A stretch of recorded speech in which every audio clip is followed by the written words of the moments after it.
Tawazani, Gog Noma here. I am here today, so excited and nervous at the same time.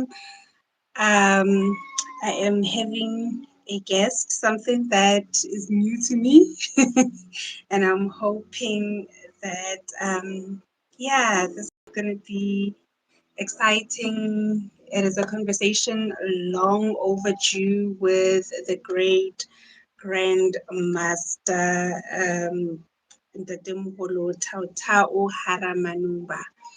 And he will be joining us shortly for us to find out who he is, to hear his life story, where did he start, um, how did it all start for him, what was happening in his life, and what actually birthed the person that we see today, the events that took place in his life.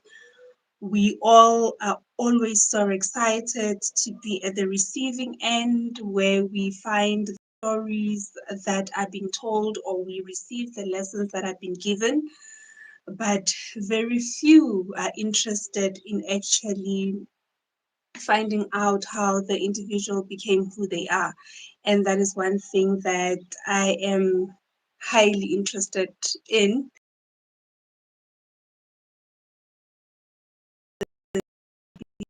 Behind the story is. And I'm hoping that in today's conversation, we will be able to stand up as African people because he's more than just our South African, I'll say, legend or Mkulu, Ntatemoholo wa rona, but he is for Africa. And we will one day be able to stand up and answer the question of who is the Grandmaster Thau-Thau, and we'll be able to say, this is the history, this is the story behind the man, this is what made the man. So today the conversation is about us knowing him, it's about us getting to know where he comes from, who he is, for us to know the man behind the story, the teachings, to say what did you go through for you to be the person that you are today, for you to be the encyclopedia, as I refer to him, that he is today. A wealth of information, of knowledge, and all of that through experience becoming wisdom. We are so fortunate to be walking in this lifetime and having, people like him among us who are still willing to share the history and the true history of who Africa is and to bring us back to who we are. So yeah, as we are still waiting for Ntatemoholo to join us, I was really just saying that it is for us to archive such information. It is for us to make sure that we seek authentic truths and we go and we approach people whom we see hold the truth about our history and who we are, but not only to go and ask for them to give us the history of who we are, but for us to also be interested in them as people, and for us to be interested in where they started, how they started, for them to be here, for them to be who they are, so that even in our histories, we not only talk about their teachings, but we also talk about who they were as a people, as a person. And that is what today is about. That is what this interview is about. That is what this conversation is going to be about. This is the first of many conversations that I'm going to be having with him here in the classroom. And many of those conversations moving forward will be about who we are as an African people. It will be about unpacking African spirituality, returning to our true roots, and not just returning to the roots without knowing the history of who we are. Hello, Maxwell, welcome. Without knowing the history of who we are, but knowing the truth about who we are. And as we returning to a truth and not returning to, still a distorted history that we we've been given by those who still hold authority in terms of what is an African history. And we need to protect people like Ntate Moholo, the grandmaster, and we need to make sure that we have these conversations not only in private but also in spaces like this. We need to just archive all these things, use these platforms for things that are going to build us as an African people, and also things that are going to connect us, things that are going to connect us. He is here. He is here. Dumela, your dumela Sumholo Lesedi. Kganya nkgono. Le kae? Teng le kae? I was just already greeting everybody, but Sorry, give me 1 minute. Okay, how now? Sorry, for the next 2 hours. Ke nako ya teng, batho ke bana ke re jale ba teng. We need to be there, and yes, I will be very conscious of language also, so that everything is captured in a way that everyone can understand and hear. So yes, we are very lucky today. We are very Sorry, lucky today. I've got so many kids, so but just go long, so No, even for order. me, coming next door, I think it's a school, so there's crying and screaming. Ke nako Yeah. ya bona. Ke la kwa bona. Yeah. Yes. Welcome, and thank you so much for accepting the invitation. I was just introducing the conversation that we're going to have to everyone, just telling them that the reason why today I chose not to choose a topic about African spirituality to come and ask you about the different gods, the different languages, why religion, why not Christianity, is because many times we find ourselves interested in the information that a person has to offer to us, but we don't really know the story behind the story.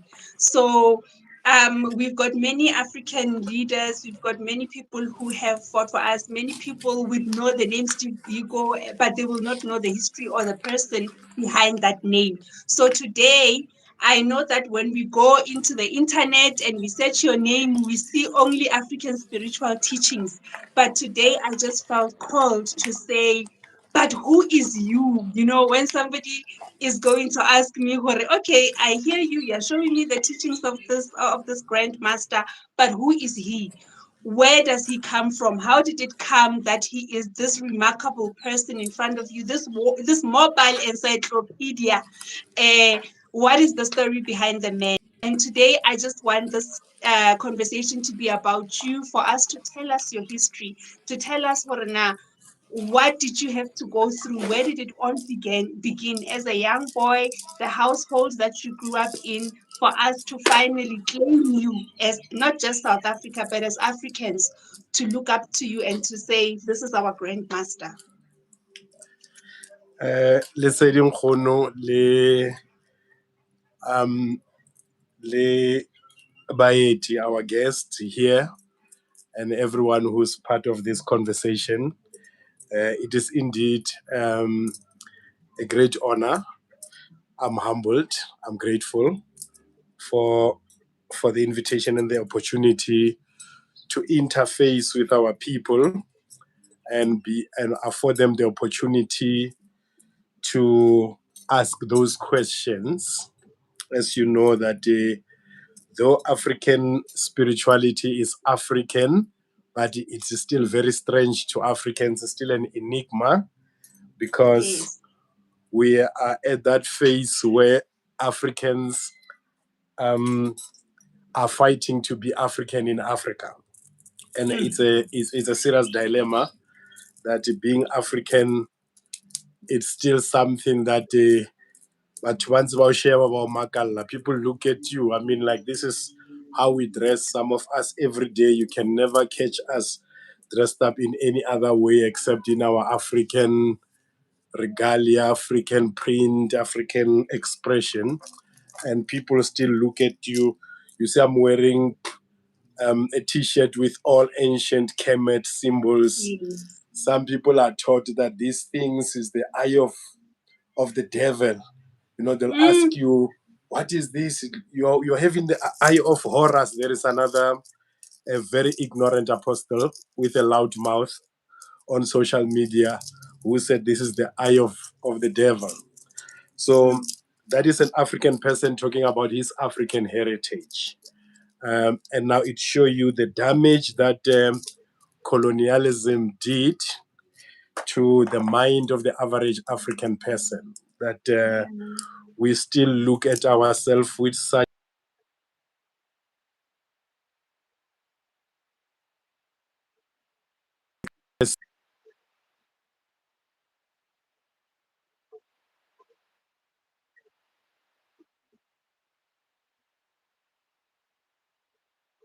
Christian family. My father was a Mhm. bishop. That was 52 years ago. Um, and a very big family. My father had 9 wives and 52 of us. So I grew up in a very large family. I have 51 siblings. So, so I grew up in a very big environment. He had his own church, but also with a very interesting mixture of heritage because on my maternal side, my grandfather and my grandmother, which I was very fortunate that they were alive until I was in my way in my 30s. Mhm. So my grandfather and my grandmother on my mother's side, they never went to church. I never heard them talk about Jesus, Bible, God, church, anything. Um, every time when there are holidays like your Easter, Christmas, and whatever, we know that right now we are taken to them by Lord Pashela or by Lord Mm. Dimu. They're just performing one form of ritual after the other. Yeah. So but my father was the first generation of these Christians. His father, from myself to the great great grandfather, I'm the seventh generation whom I remember by names, which is part of our oral tradition. Now, these Yeah. old men were rainmakers, were one of the four families of rainmaking families of Limpopo, Mm. including the Mojaji royal family and others. So they were specializing in three things, divination, neba pegula, rainmaking, neba nesapula, and initiators, neba tiadikoma, ilengakazale bollo. Mm. So babulisa and so forth. So they were also polygamists, like Siboko sa rona on my father's side. Not even women are allowed to recite it because bare re batho ba basadi re batho le basadi. So you can't say that ole mosadi. So ke Yeah. banna ba re nyalo re batho ba basadi re batho le basadi basadi re ba bona rena ba re thobela re thobela go basadi. But funny enough, we were taught this by our grandmother on the paternal side, and we were all filled up as a big family event. And she was like, whenever we come to your house and we ask you, who's your wife? You must say, Shiva, Uskarishu, because we're expecting you to say, here they are, not here she is. So they're hardcore polygamists. And she taught us that, okay, this is your Siboko, your eponym, but women are not allowed to recite it. Even our own praise names, there are those for the women, there are those for the men, Ke Bathabini, ke Bompedi, ke Bomminanoko, but basadi re tla ba bitsa bo Mamphago, and like Mm. that. So I grew up in that particular environment. And then my father passed when I was 9 years old. And then Oh. when he passed on his deathbed, he instructed my mother to return to her ancestral ways. And then that is how my mother became traditional healer. Those old traditional healers who went to Twasa for 4 years, like the whole Mm. 4 years from 1983 to 1988. She was Mm. just Pehlweni, Giyani, Mpumalanga, Mapulaneng, those areas. She's still alive. She's 86 years old now, and she's still Ooh. doing the healing work. Wow. And of course, is those old-fashioned ethical healers. I think her consultation just went up just last month. It was always been 150 rand. Before that, it was just Mm. 100 rand. And of course, Okay. they give you the complete floor X-ray. Check you Mm. completely, and yeah, and deal with you in a satisfactory way. And still ask you o kgotsofetse, you know. So my mother also Yes. never went to school. She can't read, she can't write. So when I first became curious, because then I said I grew up with this double heritage. We are going to church Yes. on this side, and then when schools are closed, we are going to the to the grandmother, grandfather side. Banwa mqombothi, ba Hey. iketsetsa sneifu, ba rekisa le Mm. sneifu. Ntate moholo ke So ngaka, that's what we're doing. nkgono wa ka ke nurse ya hae, ba thusana. They are doing everything together. Apparently, she tricked my grandfather. My grandfather wanted to have 4 wives. And then she Mm. said to him, why? And then my grandfather said, because I want 14 children. And then she said, don't worry, I'm going to give you 14 children. And she went ahead and gave her 14 children, which my mother is the firstborn daughter of those 14 children, who are Wow. my uncles and Yes. aunts. Or bo malume, lebo ramogolo, lebo mmane. So, Mm. so I grew up with this double heritage. And then um, he passed away, and then she went and do her training. So it meant now we had to spend most of our time on the maternal side. So then that Mm. is where I had my very first hand understanding of African spirituality, from rituals, performance. Here I come from a church which largely their priest is males. And then Mm. on the other side, yeah, I'm part of a tradition that whenever we go on, the one who's leading this ceremony is my grandmother. Hence, ho na le ntho ena bonkgono le bontatemoholo. And even ha re Okay. phata re bua ka bonkgono le bontatemoholo, we always start with bonkgono. Even Yeah. our family shrine, you know, here in Bopedi, we have a thing called Titikwane, Lele Hwame, which are what they will call Msamo, others. It got two plants. This plant, one is a Mm. male plant, the other one is a female plant. So whenever we do these things, we always start with the maternal side, the grandmother's side, because your mother's people are your great people, and your father's people are your people. Sesotho se re Yes. ke mang ba heno, ba re ho na le ba heno le ba heno moholo. They are your people Mm-hmm. and your great people. So your mother's people are your great people, and that is where you receive your greatness. That is why your Yes. mother's brother is the one who will go and negotiate your lobola. That is where your maternity is never questionable. Your Mm. uncle, who is your mother's brother, saw your mother, which is her sister, pregnant. So Yes. your paternity is questionable on your father's side, because probably you are like this modern women, or na le di-male besties and all of this. Mm-hmm. Are sure. So your paternity is Yeah. questionable. So those are your people. Your position, you receive your position based on birth, whether you are a Mm. firstborn, lastborn, and so forth. But on your mother's side, that is where you receive your greatness. So it is on my great people, which is my mother's people, that I came face to face and first hand with African spirituality, that prayers are not standardized. They are not even praying. They are talking to their ancestors, to talk to their other ancestors, to talk to the great spirit on their behalf. And and they pour out their need at that time. I remember my grandmother should be like, hey, badimo le lena le a sokodisa, le re nyaka pudi ka mo le tseba re batho ba bereke fang batho mebereko le tla kgona le kry-a pudi. So there's even a bargaining system. You learn a different, the Mm. flexibility of African spirituality from there.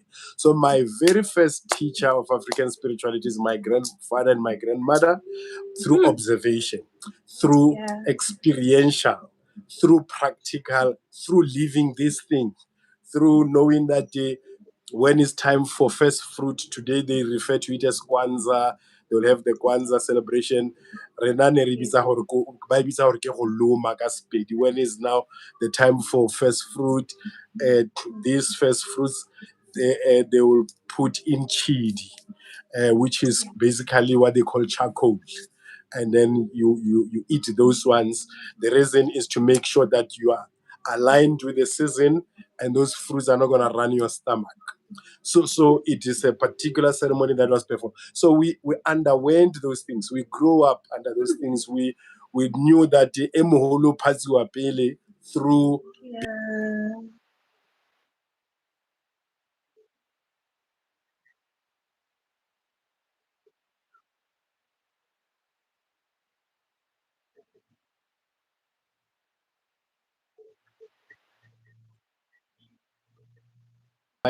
big families.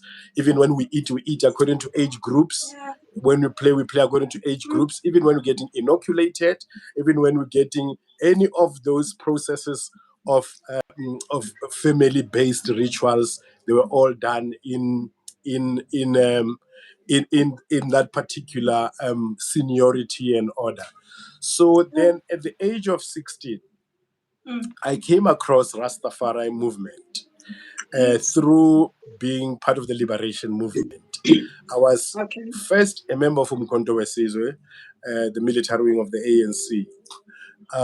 So the man who was recruiting me for this Umkhonto Wesizwe and SDU self-defense units, he was exposing us to a lot of things. He will play, today we go to him, he will play videos, Sabo Che Guevara. The next time we're watching the struggle of the Sandinista movement in Nicaragua. Mm, The next thing is in Congo, Lumumba, all of these things. But then one day he played Bob Marley. He mm. played a video, an album called Legend, during those days of the VHS videos, Yes. those big cassettes like this. Yeah. And so when it comes to Redemption Song, he kept on Mm. rewinding it. So the part that say, emancipate yourself from mental slavery. None but ourselves can free our mind. He repeated it Yes. the third time. The third time, 3 times. The third time, I then decided I'm going to be a Rasta. You know, Mm. and I went. One of my 52 brothers and sisters used to sell ganja, smoke ganja, play reggae music with those vinyls. Used to have a lot of those vinyls, those records in the LP. Hey. And so I started to think about one of my brother, who's a son of my father's first wife now, of my Mamukhulu. Hey. So I look for him because we're just staying in the same vicinity. I found that he's left only with 3 albums. Mm. Um, Bob Marley's Legend and Uprising and Peter Tosh Mama Africa. So I played those records. I was still going to school. Tsatsi le nka di lebala, ke sa kwala fenster of my room tsa tjhesa ke letsatsi. So and what's about tjhesitse ke letsatsi, when they are burned by Hey. the sun, they go whoo when they I play. was gonna say recently lovely road to that. So the beauty of that, these LPs, they had lyrics written in the back. So I went Okay. to one of the oldest Rasta men around, and then he gave me a book called Catch a Fire. And then there is a chapter there called Kingdom Come. They talk a lot about King Rastafari, Haile Selassie. And then I learned about the Pan-Africanist movement, Pan-Africanism itself. And in 1991, when Mandela suspended armed struggle, I joined APLA. The military Mm. wing of the Pan-Africanist Congress of Azania. So I started to immerse myself in Pan-Africanism. And in that process, then I get exposed to a lot of African culture related, um, even African spirituality material. Up all the way to 1995, there was once a big gathering. African spirituality in South Africa, they used to refer to it as ATR, African Traditional Religion. Actually, Okay. Mandela declared in 1995 that the African traditional religion shall no more be considered to be a superstition. It is an Yeah. official religion of this country.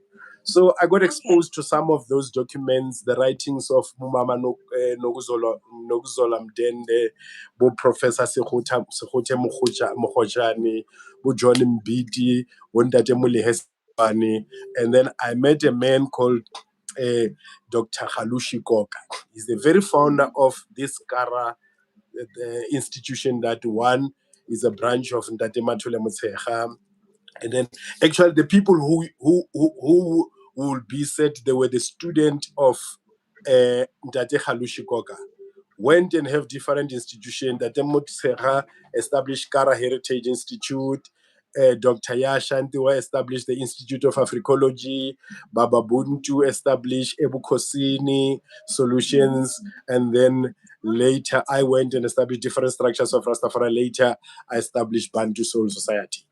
So that is the first organized institutional um, exposure to now institutions of African spirituality, being Gara Institute of Africology, by Dr. Halushi Drake Coker.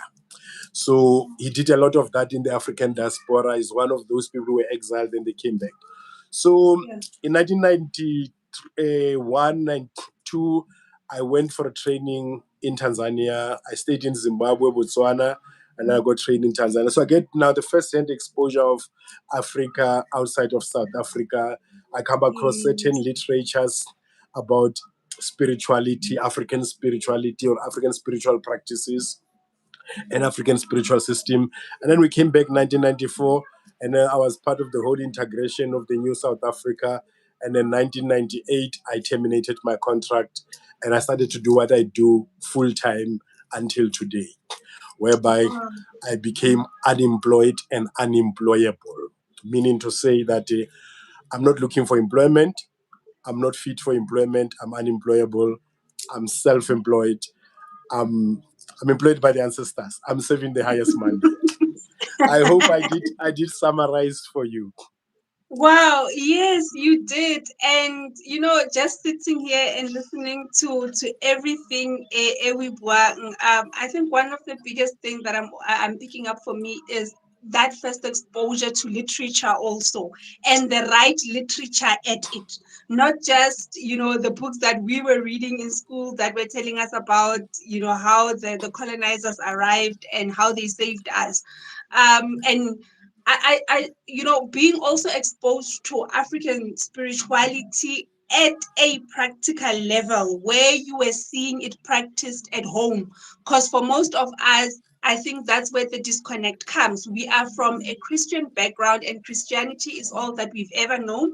And even now, as we became who we are, being called into African spirituality through Ubungoma, all the different gifts that our ancestors are showing up in, you are still struggling to fit in back into the community or the family, because everything that you are coming with as a message from your ancestors, it's still very much irrelevant to them, because they will always say, but at church they won't allow you to do this, but at church you won't be allowed to do this and that. So finding that you actually grew up in this environment, I think that, yeah, I can say yeah, that's a blessing. I can only go back and imagine, Horna, how wonderful it was to actually experience these things, because you're not only teaching from something that you're reading, but you're teaching from a lived experience.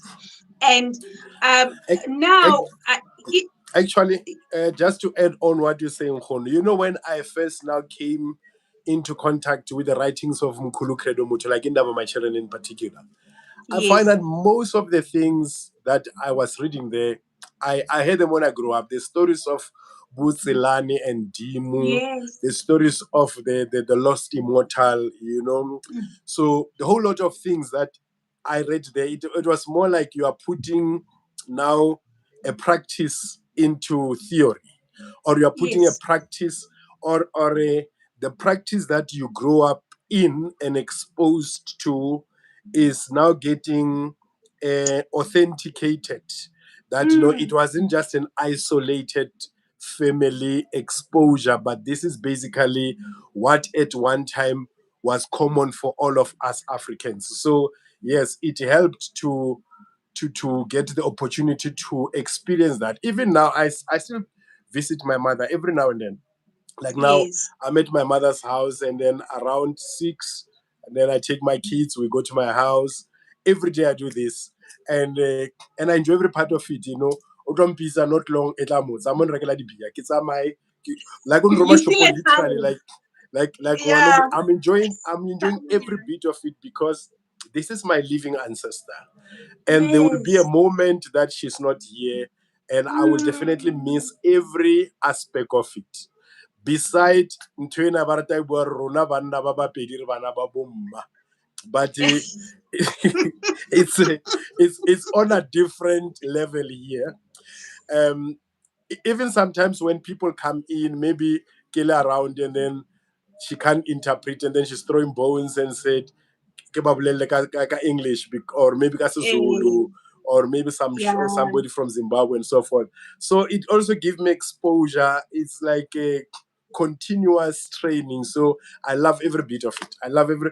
Some people will be Wow. like, You're sitting there and your mom sent you around. I'm thinking, listen, No, you don't know how that's the trust, life. and this is fundamentally how it is. No one will Mm, be a leader in Africa without the backing of a mother. Even the great pharaohs, when the pharaoh is seated like this, yes. behind the pharaoh was a throne of the mother, which was to indicate that great as you are, you came through her. So Mm, so this is a constant reminder, Bundlovukazi in Swaziland, the Queen Mother. yes. And then we have watched with Ushaka Ulembe the role that was played by Umtania, the grandmother of Mm, Shaka, and Umkabai, mm, Shaka's aunt, and all of that. And this has been the case in most African society. But also, what has been consistent with most characters through history, even in Bibles, even in mythology, is that these great individuals, they are a son of a widow, and they have yeah. this strong relationship with their mother. you know so for me, it's a continuous learning process that I will encourage those who still have their mothers, that listen, spend a lot of time with them, check on them. If you still have your grandmother, spend a lot of time and check with them. I remember when I stopped reading the Bible, because through the whole Rastafari journey, there is a part of the Rastafari movement that read the Bible that is still very much steeped in Judeo-Christianity. So I became an Yes. odd character there because of my exposure and my bringing that, no, this is not the word of God, it's the word about God. So now I stopped the whole biblical paradigm. I want to understand from my mother's point of view. I went to ask my mother, uh, you never went to school, so you were never brainwashed or Yes. formatted. From an indigenous point of view, what is God? She said to me, Yeah. "Modimo wa hao ke mme wa hao. Your mother is your God." And I find that this is consistent with a lot that I learned about Kemet. They say heaven is the womb. Heaven is between the legs of a woman. Heaven is between the thighs of a woman. Mm, The concept of the sky goddess, Ntu, mm. is a feminine creative principle. So it is important to cherish these mothers, because they are a walking library, they are a talking book, they are a library on legs. Wow, wow, that is so profound. Thank you also for that. And I think with just what you said also, it is one of those teachings that we also need to really talk about when we talk feminine, because I believe that as women we have forgotten who we are. And because we have forgotten who we are also acting out of character, if I can say so. Because if you know that you are a God, if you know that you are creator, if you know that you are the one who holds the wisdom that is needed for your creation to ke tla re hore ngwana wa hao a kgone ho hola a tswele pele. And as you say, as a God, you can speak unto the life of the creation that you have created. And because we have lost that through religion coming with its patriarchy and knowing not taking away from what a man is in the house, but just helping us to remember healing the womb. I think this is part of that work that will really help to heal women. And as we understand who we are and what we are in society, we can actually start healing the society itself. Hobane for me, I always say that when we look at how the world is in terms of GBV, we also need to remember that ngwana a etsang ntho ena still ke monna a tswang popelong ya mosadi. So we need to start also thinking about what is it that we as women are doing to bring healing into the distort that we see around. And one of the biggest things that I always talk about is taba ya sejeso. We take it so lightly that somebody comes as a woman and say, I need this man to love me. But what happens to that man when they realize what you've done? Or what are we creating also by altering somebody else's, I'll say, state of mind? And what is the long-term effects when we look back on all those things? So yeah, those will be one of the some of the topics that we will really go into depth with. And for me to also understand is the history that we have the truth of who we are, or is some of it also still distorted? That just also getting back maybe to you, as I said that today it's about you and your story. when you are now moving out of the country into the space that you are in, what are you leaving behind? Like, what do you feel that this journey or this path that you've taken is something that you were chosen for, or it's something that you chose? You know, even as you say that, reading the stories of all our African leaders, you are finding that many of them, jwalo ka bona, Boshaka, they were raised by a widow. You see all the similarities. Do you look at your life and think, actually, yes, I was called for this, I was born for this? Or is there, a way where you can say, I had different dreams at a different time? Uh, it seems like the connection there is. I don't know if you can still hear me, Tatamholo.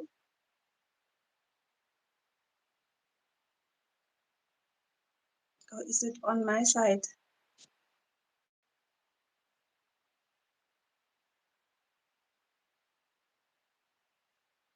Uh,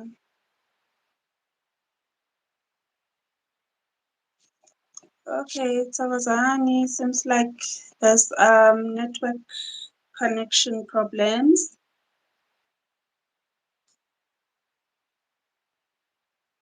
Hmm.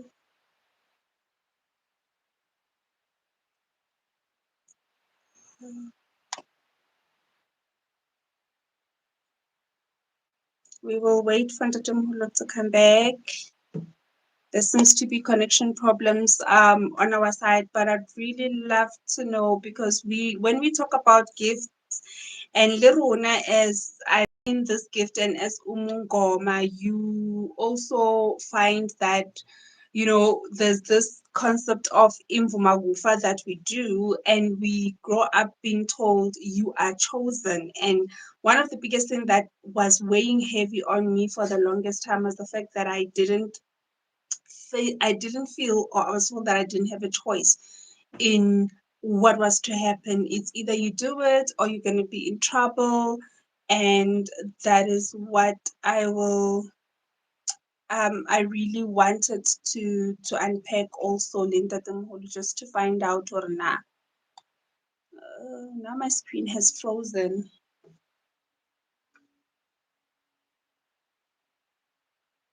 Mm,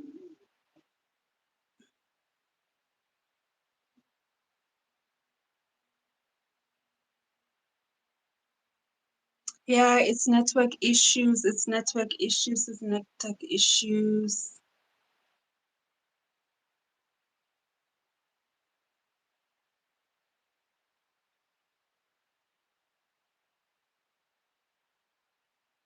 It's network issues. Even on my side, I don't know if I am seen or I'm not seen. Oh,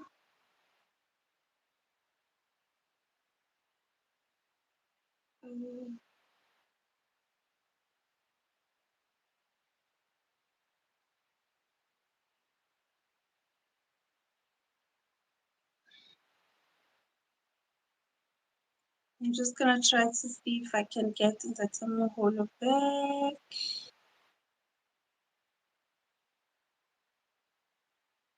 Let me just try to see. I'm just trying to see if I can get him back. If I can get him back, there seems to be a problem with the network. Problem with our network connection. Don't know if it's my phone.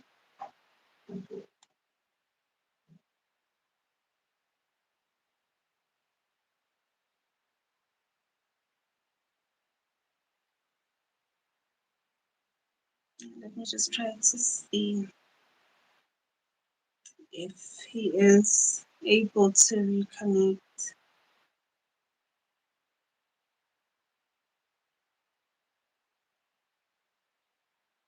Okay, Tawaza. I'm just trying to find out if he can reconnect.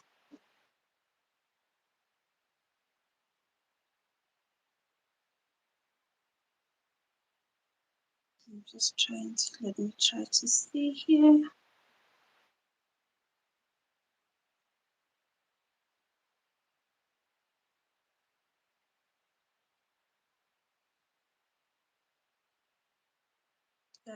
Hopefully we will be able to get him back, because I'm really interested to find out. Ntate Moholo, I'm trying to see if I can reconnect you. Are you able to connect?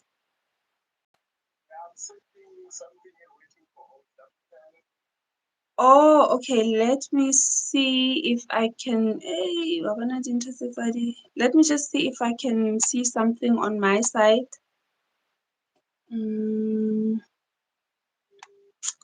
There seems to be nothing. Oh, God. Okay. Let me just try to see. Now it's asking me to end the stream. I don't know if maybe I will need to then start a new live. Uh,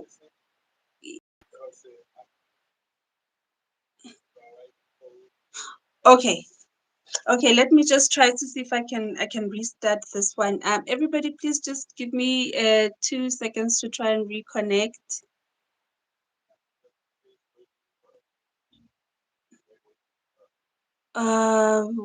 Now it's not even showing me anything on this one. Okay, let me do this. No, I don't see it. Let me try to see if I'm coming on with this one, if I'm gonna see the let me see.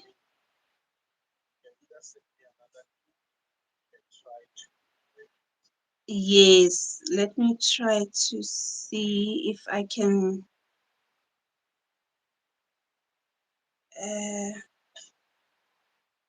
now I'm trying to be on two devices so that I can try to see if this one is not going to be able to show me the link that is your request. Ooh.